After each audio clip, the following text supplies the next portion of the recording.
y All New Ioniq 5. Potencia tu mundo. Cae la tarde y en un rincón de la ciudad, en un pequeño jardín, alguien cuenta una historia, reflexiona en voz baja o conversa, paseándose bajo los árboles. Es hora de volver a casa, bajar la velocidad y darle tiempo al tiempo.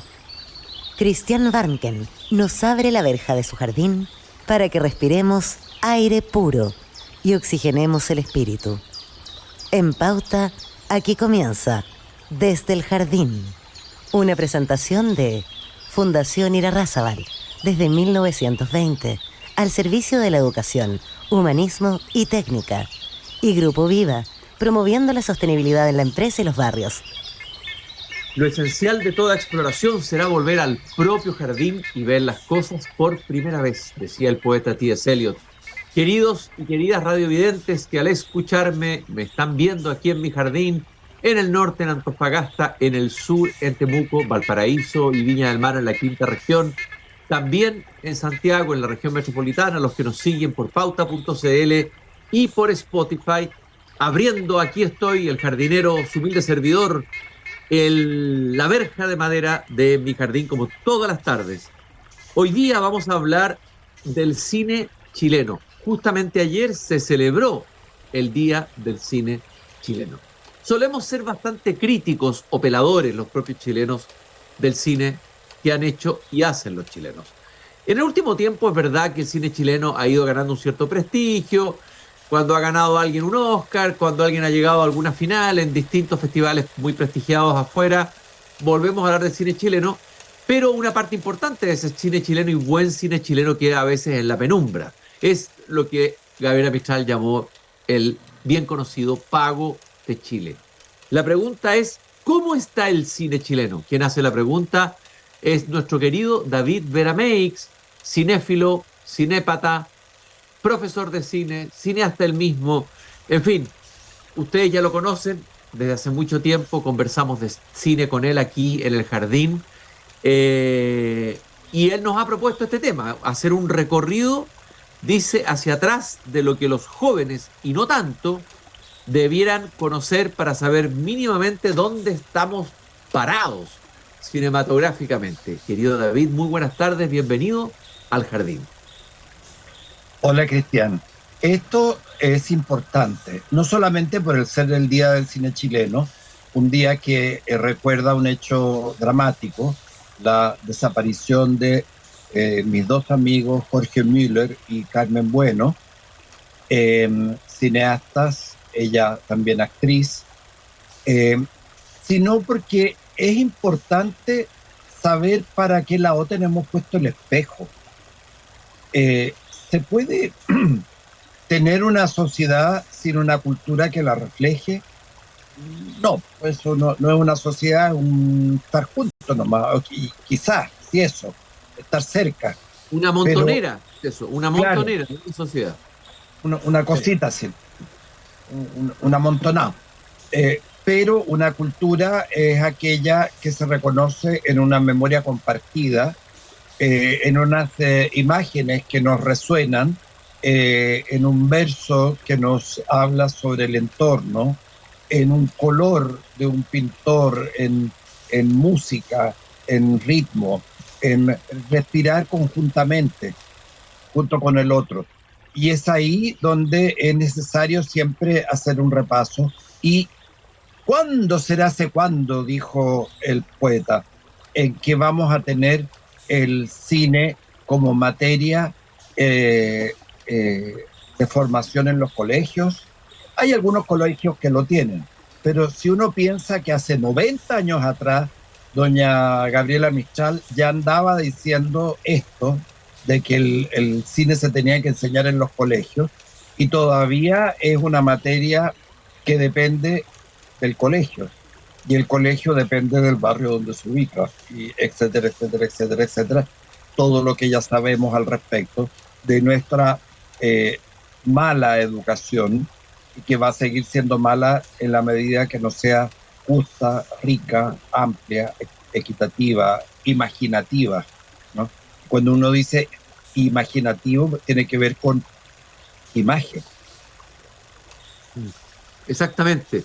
Efectivamente, el cine es, como tú lo recordabas allá, Gabriela Mistral, es una oportunidad, es un medio pedagógico extraordinario. La gente joven le gusta el cine, lo sigue en sus propios formatos digitales, etcétera.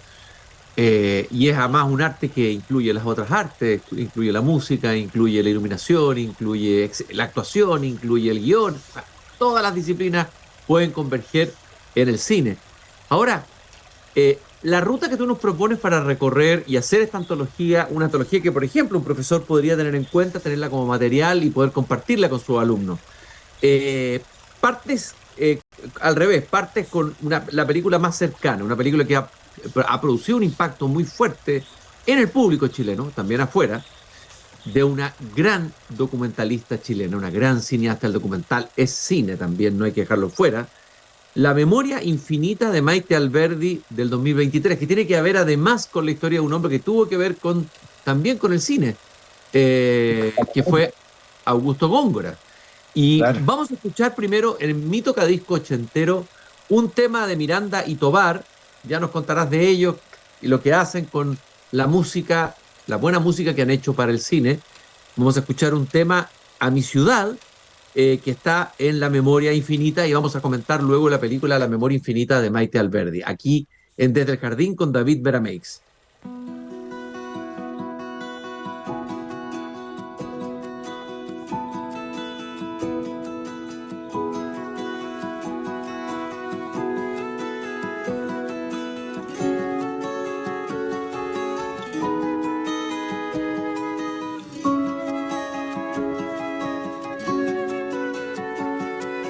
Bueno, este tema claramente recoge el tema de Santiago Nuevo Extremo, ¿no? A mi ciudad, un tema emblemático de la década del 80, diría yo, que por lo menos todos cantábamos de memoria en el Café del Cerro cuando lo presentaron por primera vez, fue todo un impacto.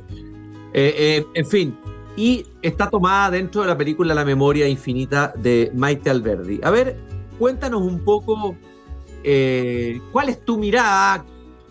¿Qué es lo que nos puedes decir tú como espectador y experto en el cine sobre este documental de Maite Alberdi dentro de su producción, qué significa, etcétera, etcétera, etcétera?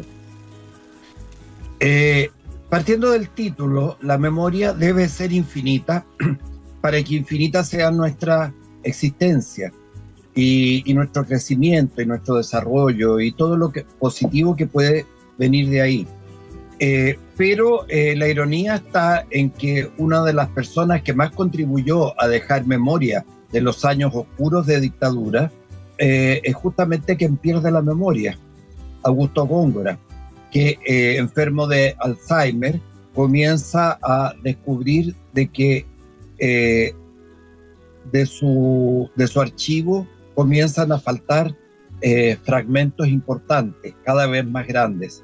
Y es por eso que él decide hacerse filmar durante su proceso de deterioro. Y para ello nadie mejor que el ojo fino, agudo, inteligente, pero especialmente sensible de Maite Alberdi, que va observando cómo Augusto, junto a su esposa Paulina Urrutia, esa entrañable, brillante, notable actriz que también fue ministra de Cultura, recordémoslo, va viviendo este proceso de irse quedando en blanco. Y esto sería simplemente atroz si no fuera porque está Paulina Urrutia, que es el amor. ¿Cómo el amor puede vencer al olvido? Eso es lo que hace universal esta historia. Porque lo otro podríamos decir, otra película más sobre la dictadura y bla, bla, bla, bla. Afortunadamente, ese es el punto de partida, un punto referencial importante. Pero si no existieran estas emociones en esta cazuela de elementos que componen la película, no tendría tal vez este sabor trascendente y optimista que finalmente deja la película. y es por eso que se ha transformado ya en la película más vista, en el documental más visto de la historia del cine chileno. Y ojalá todos los que no lo han visto todavía deben hacerlo. Y ahora sobre todo que va a aparecer en streaming. Es de las películas que hay que recordar para la vida. David, esto podría haber sido un documental más, también se han hecho documentales sobre el Alzheimer, pero la misma Maite Alberdi me parece que le dijo a Paulino Urrutia, no, esta es una película de amor. Y eso es lo que me impresionó, esa definición, porque también hay riesgo en hacer una película sobre el Alzheimer.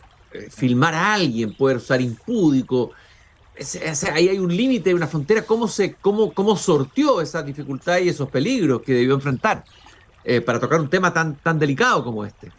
Eh, eh, y lo hizo con la colaboración de Paulina, que es autora de buena parte de las imágenes de la película, porque durante la pandemia fue la misma Paulina la que articuló la cámara dentro del hogar, sabiendo que no se podían hacer visitas, no podía llegar el equipo de grabación, ¿no? a la casa. Entonces, es eso lo que hace todavía más entrañable esto, porque claro, la mirada de estas dos mujeres respecto al deterioro de un hombre podría ser un festín de cuestiones patéticas o simplemente atroces para sufrir y cortarse las venas con lima de uña, pero no, hay una mirada que trasciende esa situación para llegar al alma de los espectadores y decirle: en todo el amor nos va a salvar, en cualquier circunstancia. Estamos respondiendo a la pregunta ¿cómo está el cine chileno? Con David Beramex aquí en Desde el Jardín, celebrando atrasaditos, pero la celebración fue ayer, el Día del Cine Chileno. Y del año 2023... ¿Ah? Conmemorando más que celebrando. Conmemorando, exactamente, conmemorando. Vamos a trasladarnos ahora a una película que tal vez es menos conocida. Los autores son conocidos, sobre todo Raúl Ruiz. El realismo socialista, Raúl Ruiz, Valeria Sarmiento, 1973-2023. Cuéntanos, el 2023 implica que fue terminada de editar, ¿cuál es la historia de esta película? No tan conocida de Raúl Ruiz. Es la historia de una observación irónica, distante, crítica, divertida sobre un proceso político que no alcanza a terminar, porque cuando la película se iba a presentar, hubo un problema político de algún tipo que no vamos a mencionar y que dejó todo en suspenso durante 50 años. Ahora, uno dice, ya, pero no voy a estar viendo una película de hace 50 años atrás. A menos que se trate de una película que en su diseño contiene la mirada distante de medio siglo y que nos hace asomarnos a una cápsula del tiempo sabrosa, divertida, irónica y sobre todo que retrata con verdadera agudeza quizás el tema principal de por qué filmamos, la identidad. Chile sigue siendo el mismo con o sin golpe militar. Hay muchas observaciones muy divertidas sobre el presente, ¿no? Que son involuntarias porque esto fue filmado con, ¿no? con película hace 50 años. Y sin embargo, como me dijo un joven, o no ha pasado nada en estos 50 años, o el tipo que la filmó era un profeta. Dime una Y yo cosa, creo que David, ¿esto es un documental o es ficción? Es un documental ficción, como te dijera, para que me entendieras, sí, pero no tanto, no mucho, ahí nomás, o sea, Mahoma. ¿Hay frontera entre una cosa y otra? Eso es probablemente la pregunta más moderna que hoy se hace la ontología del documental a nivel planetario, no solamente a nivel local. Entonces, claro, en un momento uno dice, no, esto es un documental, estoy viendo ahí las manifestaciones, las marchas, qué sé yo, el pueblo unido, etcétera. Uno dice documental. Pero después de ahí mismo surgen unos personajes que son ficticios o no. No, ese debe ser un actor. No, pero en realidad no está actuando, está respondiendo a la reunión política que se está dando en ese momento, por lo tanto no puede ser un actor, pero el otro de al lado sí lo es, porque interviene para crear situaciones tensas. Entonces, ¿saben qué? Da lo mismo, da absolutamente lo mismo, porque efectivamente hay intervenciones ficticias, pero que surgen de improvisaciones hechas sobre acciones reales, ¿no? Algunos de los intérpretes principales formaban parte de un taller de actuación de una cuestión social, de un campamento, de una toma, de qué sé yo, y vienen a presentar lo que ellos mismos están viviendo. Ujú. Pero claro, hoy nos resulta casi inverosímil que sea todo tan real Bueno, y al tú mismo dijiste al tiempo tan comienzo, social. tú lo dijiste muy bien al comienzo, Raúl Ruiz es sobre todo un gran observador, un gran testigo de la realidad chilena, con un humor, con una distancia. También hizo esa película que se llama Exiliados, ¿no? Que produjo mucha polémica en el mundo del exilio por esa mirada distante, irónica y libre. Ahora, el problema con las películas de Ruiz es dónde las vemos, dónde se exhiben, dónde están. Ese es el gran problema con las películas de Ruiz. Bueno, en este momento la película se está exhibiendo, iba a decir, en varios frentes de lucha, compañero, pero en varios lugares, ¿Ya? en varias redes sociales, en la Cineteca Nacional, se ha exhibido ayer en el Día del Cine en la Universidad de Chile. ¿Ya? Ha habido una exhibición reciente en el Paseo Bulnes y ahora hay un calendario, si uno entra en internet, creo que lo encuentra, el calendario de una cantidad de lugares donde se está exhibiendo, después de un recorrido por varios festivales europeos, partiendo por el Festival de San Sebastián, donde creo que tuvo un aplauso de 7 minutos u 8 minutos en el Impresionante. momento. Hay que ir a buscarla. Hay que ir a buscarla. Vamos a seguir revisando esta antología que tú mismo nos enviaste. El tiempo nos va a pisar los talones. Vamos a tener que sacrificar probablemente, lamentablemente, algunas de las películas. Aquí viene otra película que tuvo muy buena recepción en el momento que fue estrenada, el año 2001, pero que luego me gustaría preguntarme qué pasó con el director, qué otra película interesante tuvo después de esta, qué pasó con él. Me refiero a la película Taxi para tres, muchos la tendrán en su memoria, de Orlando Lubert. Y escuchemos primero uno de los temas de la película, ni más ni menos que de Joe Vasconcelos.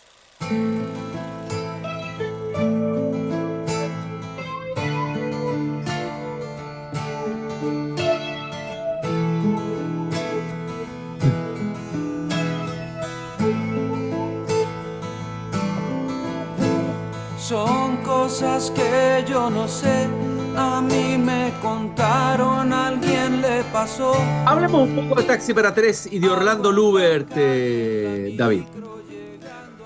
Orlando Lubert hizo toda una carrera en Alemania antes de volver a Chile, y su vuelta a Chile con Taxi para tres es de los grandes regresos que ha habido de alguien para glorificar nuestro cine nacional. La película ganó en su momento el Festival de San Sebastián, aquel de que estábamos mencionando, que es uno de los 4 festivales clase A.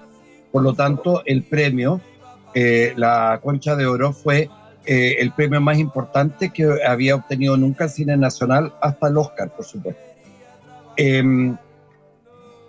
un retrato también bastante agudo, mordaz, sobre esta modernización y este desarrollismo del cual Chile nos sentíamos tan ufanos, por lo menos hacia finales de los 90 y por supuesto durante la primera década del 2000. El terremoto quizás nos puso nuevamente en nuestro sitio natural. Es una comedia realista con un par de personajes, Diego Muñoz y ¿cómo se llama este chico que después dejó la actuación? Bueno, se me va el nombre. Que son unos asaltantes de poca monta y que toman a un taxista y que con ello van realizando varios atracos que son, claro, inocentes y casi acciones casi domésticas, ¿no? Comparado con lo que vivimos actualmente. Todo lo que va mal puede ir peor, dice Murphy. Ese es el caso de Taxi para Tres. Después de eso, Lubert pasó un largo periodo preparando otra película que finalmente fue Circo, un hermoso melodrama sobre ambiente circense que tiene varios apuntes interesantes. Volví a presentar hace unos meses atrás en el Cine Camilo Enríquez y sigue produciendo impacto, pero efectivamente no tuvo el alcance que tuvo Taxi para Tres.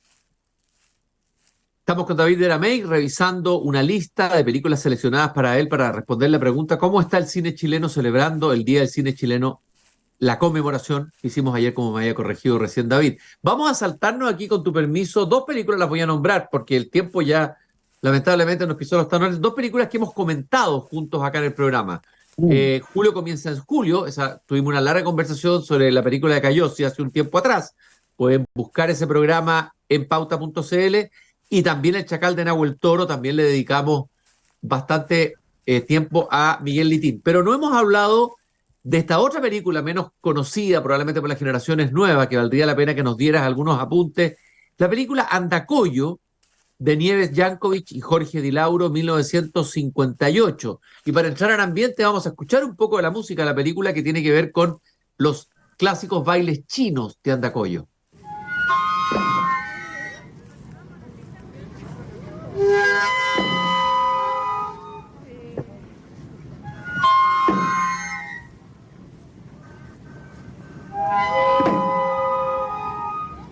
Bueno, y ahí viene el baile de Andacollo. Brevemente háblanos de esta película, 1958. Es un documental, ¿no es así? Es un documental sobre esta fiesta tradicional popular que se desarrolla en Norte Chico, en la ciudad de Andacollo, los días 26 de diciembre. Lo interesante de este documental, que lo acabo de ver la semana pasada, lo pillé en televisión, en la televisión abierta, es que retrata con verdadero sentimiento profundo una realidad cultural que, sea uno creyente o no, es difícil no creer en la creencia de quien ejecuta esos bailes, esos rituales, y por lo tanto se comunica con algo trascendente, algo mayor, a través de un gesto colectivo, compartido y desde la tradición. Nieves Jankovic, gran madre del cine chileno, y Jorge Di Lauro, su marido, un argentino, los dos hijos o nietos de inmigrantes, tuvieron la mirada más fina para el descubrimiento de nuestras realidades culturales, de nuestros fenómenos tradicionales, del folclore, de las formas de la naturaleza, del paisaje, que han determinado nuestro ser. Sergio Salinas, el famoso crítico creador del Cinearte Normandí, que decía, yo soy ateo, pero Bresson no, por lo tanto dudo. Cuando veía esta película decía, pero lo que no dudo es la auténtica vibración religiosa que tiene este documental. Es algo único. Por lo tanto, concédanse, créanmelo, concédanse, señores teleauditores, un espacio para el alma, sobre todo ahora que viene Navidad, ¿no?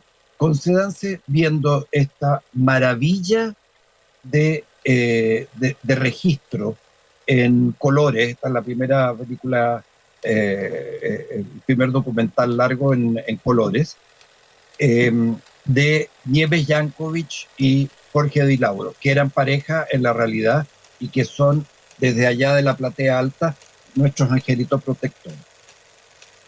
Bueno, esta película, Andacollo, Nieves Jankovic y Jorge Di Lauro, bueno, si el público sigue tu consejo, sería un milagro, ¿no es cierto? Estaríamos hablando de un milagro, que la gente vuelva a ver el buen cine chileno. Y la última película, este es un clásico, El Húsar de la muerte de Pedro Sienna. Entiendo que Pedro Sienna también era poeta. Escribía poesía. Mi abuela, que era poeta, me hablaba de Pedro Sienna. 1925 se hizo se hizo de nuevo la película, en términos se la digitalizó, ¿no? ¿Es así? ¿En qué año?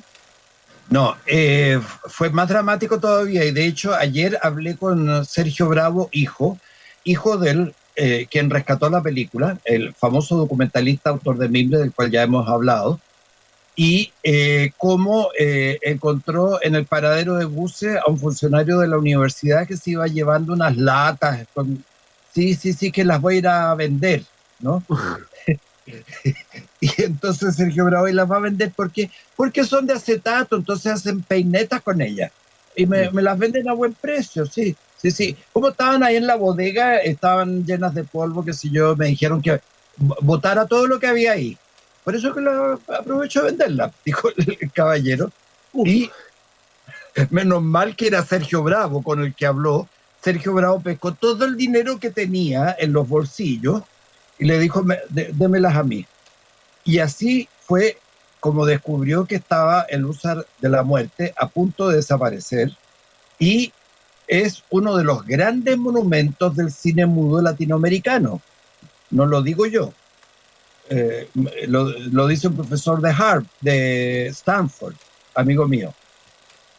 Y se dedicó Sergio Bravo, que era arquitecto, a restaurar, sin tener idea de cómo hacerlo, fotograma por fotograma, cuadradito por cuadradito, y aprendió la técnica y llamó a su amiga, que ya le había hecho 2 colaboraciones en sus películas anteriores, su amiga Violeta Parra, para componer la música para acompañar esta película. Ahora, les puedo decir una cosa. Yo cuando pequeño acompañaba siempre a mi padre al centro, y mi padre era una figura distinguida del deporte, fue el creador del CHI, por ejemplo.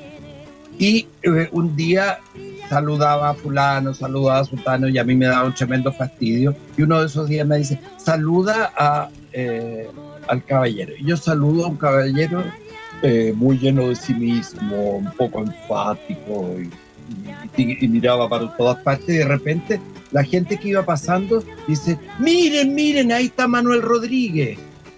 Todavía reconocían a don Pedro Sienna en la calle.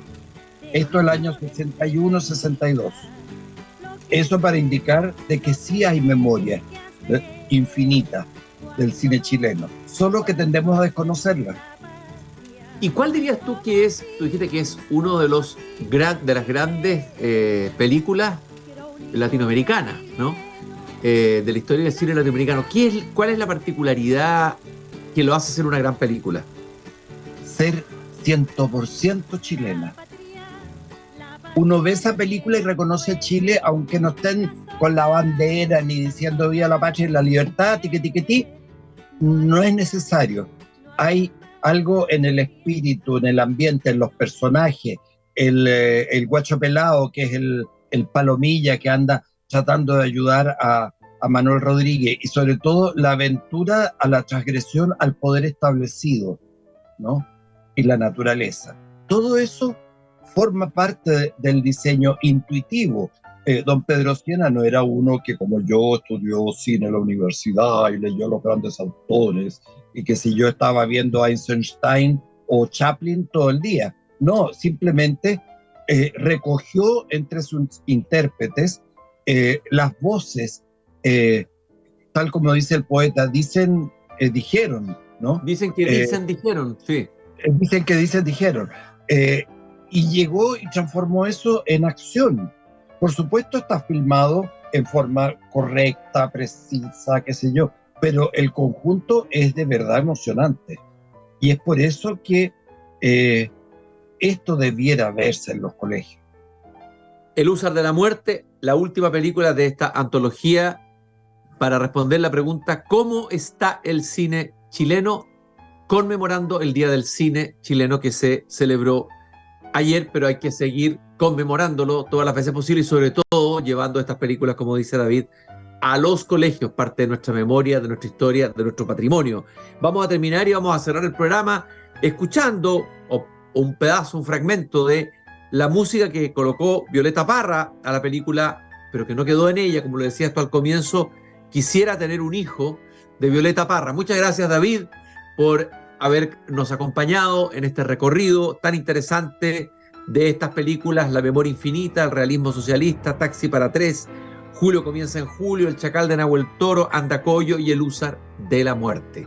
Grandes películas fundantes del cine chileno. Nosotros nos encontramos mañana aquí nuevamente, cuando a las 8 de la tarde vuelva a abrir la verja de madera de mi jardín. Gracias por habernos acompañado. Es hora de cerrar la verja de madera del jardín.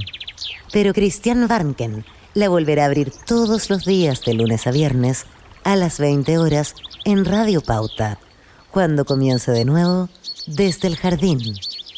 Una presentación de Fundación Irarrázaval, desde 1920, al servicio de la educación, humanismo y técnica.